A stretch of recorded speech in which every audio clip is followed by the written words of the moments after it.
खाली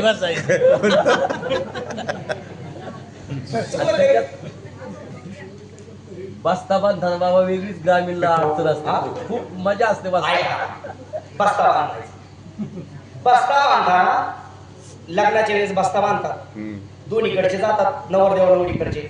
आणि ती एक पद्धत इकडचे 10-12 जण घेऊन जायचे, तिकडचे 10-12 जण घेऊन जायचे, पुढे तरी तालुक्याच्या ठिकाणी जायचं भारी नाही तुमच्या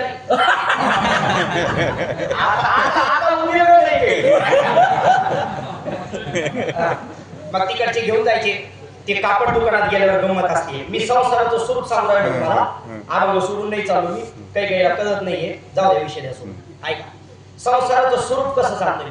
का बस्ता बांधायला गेले कापड दुकानात, दुकानदाराला विचारलं का बस्ता बांधायला, वरच्या बांधायला जा, पोरग आहे बरं का. वर गेल्यावर ते बस्ता बांधायला बसतात पुढं. ते गेलेले सगळेच पुढे बसत नाही, तर काही जण मागं डोळा टेकून बसले. ओ रामभाऊ मागे कोण बसले पुढे, आपल्याला काय म्हणजे त्या मागं बसणाऱ्याला तर कळत नाही. आता पुढे इकडचे 2-3 असते, तिकडचे 2-3 असते.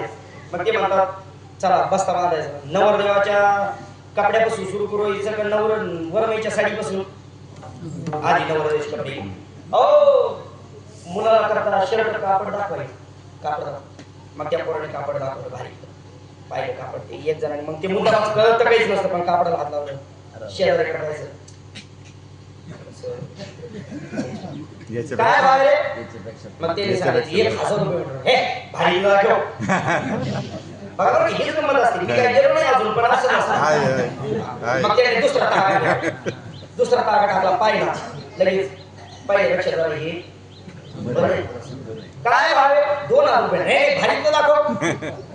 परत त्याने तिसरा टाकला, काय भाव आहे 4000 रुपये. नाही भारी दाखव. आणि एकूण एक पोरगा त्याचं एकूण एक लग्न नाही, भारी कापड दाखव. मग त्याने शेवटचा तागा फेकला, पाहिलं कापड बरं झालं, पाहिलं दोन्ही. काय भाव आहे 5000 रुपये मीटर आहे मालक, भारी दाखव. त्याने सांगितलं भारी कापडच नाही आमच्या दुकानात, भारी कापड नाही, चला दुसऱ्या दुकानात. पुढे खाली आली कशी मालक होता, मालकाने विचारलं पिंपळनेरकर कुठे निघाले.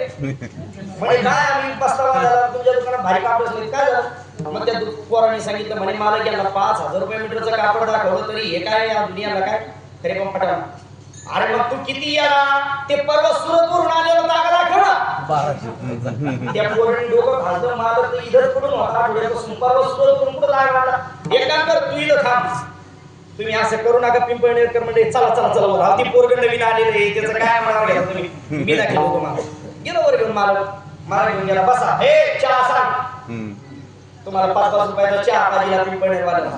बसा 2च मिनिटात, तुम्हाला भारीचं कापड पाहिजे ना. मी आलोच, आतमध्ये गेला, एक कापड आणला असं भर दिवशी तुमच्यापाशी फेकलं. पहा बरं जरा हे चेक करा बरं, हे भारी बरं मला पोरण दाखवले ना त्याच्यापेक्षा जरा भारी. शेठजी काय भाव आहे. हे बघा पिंपळनेरकर म्हणजे तुम्ही काय बाहेरचे नाहीत, आपले घरचे माणसे, नेहमीचे संबंध आहेत आपले. ते पोरग नवीन होतं, त्याला काय माहिती, तुम्ही त्याच्यातले जाणते. कापड मी कोणाला दाखवत नाही सहसा, पण तुम्ही त्याच्यातले जाणते म्हणून तुमच्या पुढे आणलंय, जाणते माणसं म्हणून. ऐका, कापड टाकलं, याचा एकच भाव आहे, फिक्स नाही, म्हणजे फिक्स रेट आहे, याच्यात काय कमी जास्त नाही. अहो शेती पण भाव काय हे पहा.